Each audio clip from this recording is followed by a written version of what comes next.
का हो शांताराम भाऊ, तुम्हाला काही सांगलंच नाही त्या पोरबद्दल? अरे शंकर, काय सांगू बापा तुले आता. मी आवडा घोळून टाकला त्या पोरच्या बापाले लयच. पण त्या पोरचा मामा लय बालिंदर आहे बापा. तिले दररोज दारू पाजून राहिलो मी की स्थळ चांगलं आहे, पोर सुखात राहीन, वावरात जायचं काम नाही, सावलीतल्या सावलीत राहीन. तरी तो पोरचा मामा काही ऐकून नाही राहिला बापा. लाव हो शांताराम भाऊ, लवकर लाईन. पोरग्याची माय बी आजारी राहते भाऊ. काय करतो घरात भाकरीची लय फटमार होऊन राहिली.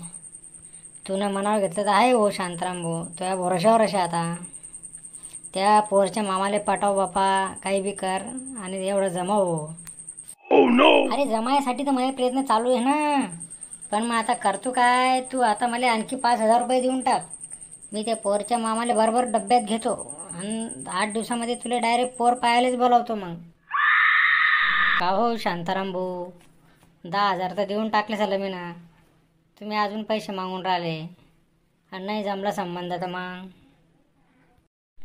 नाही जमला तर अरे अशी भाषा बोलूच नका तुम्ही शंकर भाऊ. जिथे शांताराम भाऊ ना तिथे काही याचीच कमी नाही, समजलं का. पुऱ्या वराडामध्ये शांताराम भाऊचा झेंडा आहे म्हटलं वारी. एक बी संबंध अजून फेल नाही झाला शांताराम भाऊकडून, समजलं. बापरे, काय बेकार झाला. चांगलाच बेकार दलाल दिसतो आता. अरे साडूच्या पोराची लाईन लावून पाहू का. शांताराम भाऊ आता माझ होतं नाही भाऊ, व्याजानं पाहणे पडते ना आता. उद्या मी पाहतो, मी देतो तुला संध्याकाळी. पण तेवढं जमाव रे बाप्पा पोराचं. लय परेशानी झाली. तिच्यात भाऊबांध जगू देऊन राहिले सुखपोट. झाला नाही का पिंट्याचं लग्न, कधी पारता पिंट्याले पोर, कधींचे पावर आले 2 वर्षापासून. तो का म्हातारा होऊ देता का त्याले. सगळं ऐकून ऐकून कसे कान किटून गेले बापा. तुम्ही फक्त पैशाची लाईन लावा बाबा, मग तुमचं काम झालं म्हणून समजा. शांताराम भाऊ म्हणता मला बी.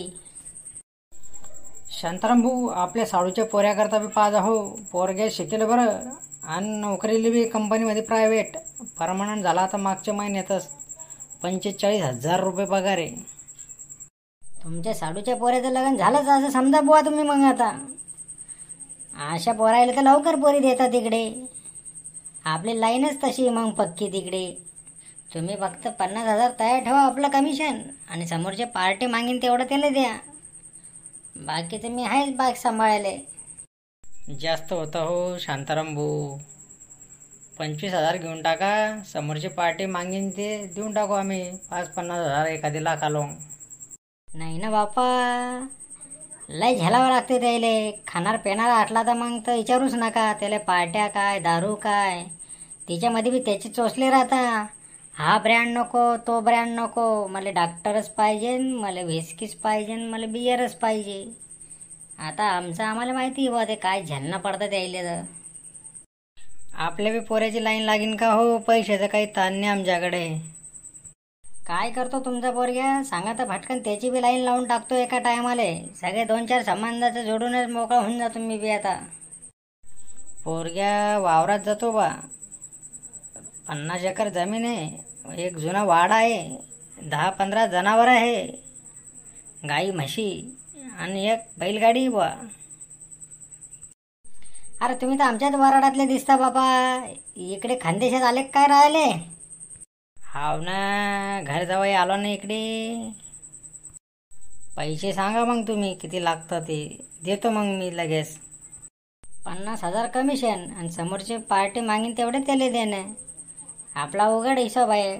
कोणातून काही आम्ही कमी जास्त नाही घेत, सगळ्यांना सारखे. बापरे, लय चटकेल दिसतो रे बापा कोला. 50च्या कमी तर नाहीच म्हणून राहिला. साडूले सांगून पाहणं पडेल बापा आता मग.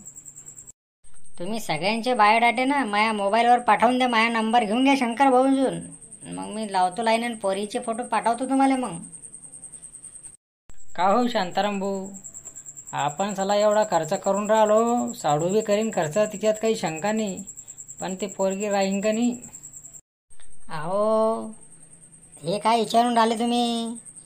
हे का मी तिच्या पोटात घुसून पाहिले का तिले. ते राहते का नाही राहत. जीव लावला तर जंगलातलं पाखरू राहते. नाही लावला तर उडून जाते.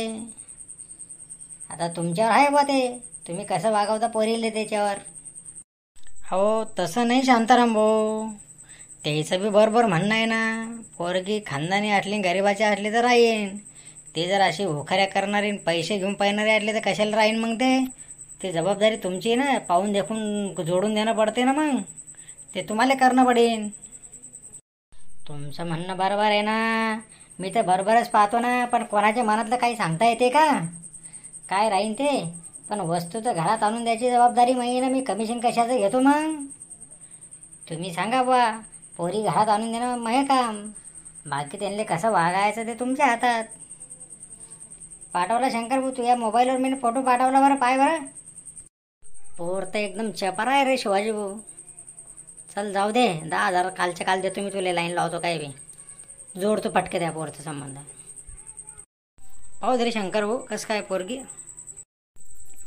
बापरे सुपर आहे मग पोर तर, एकदम लय खासच दिसून राहिली बुवा. शांताराम भाऊ, अशीच पोरगी पाय काढाय आपल्या लेकासाठी. कलर सावळा असला तर चालतो आपल्याला, पण अशीच पाय, नाके डोळे सुंदर. अरे मायावर भरोसा आहे ना तुया, मग काही विचार करू नको तू, तुझ्या मनासारखी पोरगी भेटली असं समज.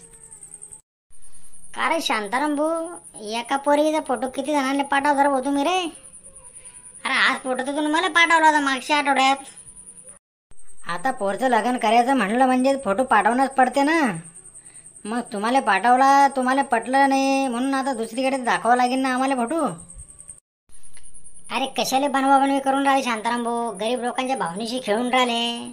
एकच पोरीचा फोटो तुम्ही 17 जणांना पाठवता आणि 17 जणांना कमिशन उकळता आणि सांगता ते तुम्हाला पसंत पडले तर आम्ही काय करा. आता आम्हाला तुम्ही ह्याच पोरीचा फोटो पाठवला आणि आम्ही पाहायला गेलो तर आम्हाला दुसरीच पोरगी दाखवली, उंदरी पोरगी होती ते. छे छे, असं कसं होईन बुवा ते, असं नाही होणार ना ते. तुमची काहीतरी गलतफहमी होऊन राहिली बुवा. अरे जे फोटो पाठवला तेच पोरगी दाखवली असेल ना तुम्हाला, तुम्हाला नेमन पालिका. मायचा हरामखोर, चला लोकायला चिवत्या बनवतो दिवसा. अरे हा फ्रॉड आहे, फ्रॉड. याच्या नांदी लागू नका, यांचा धंदा आहे कमिशन कमावायचा.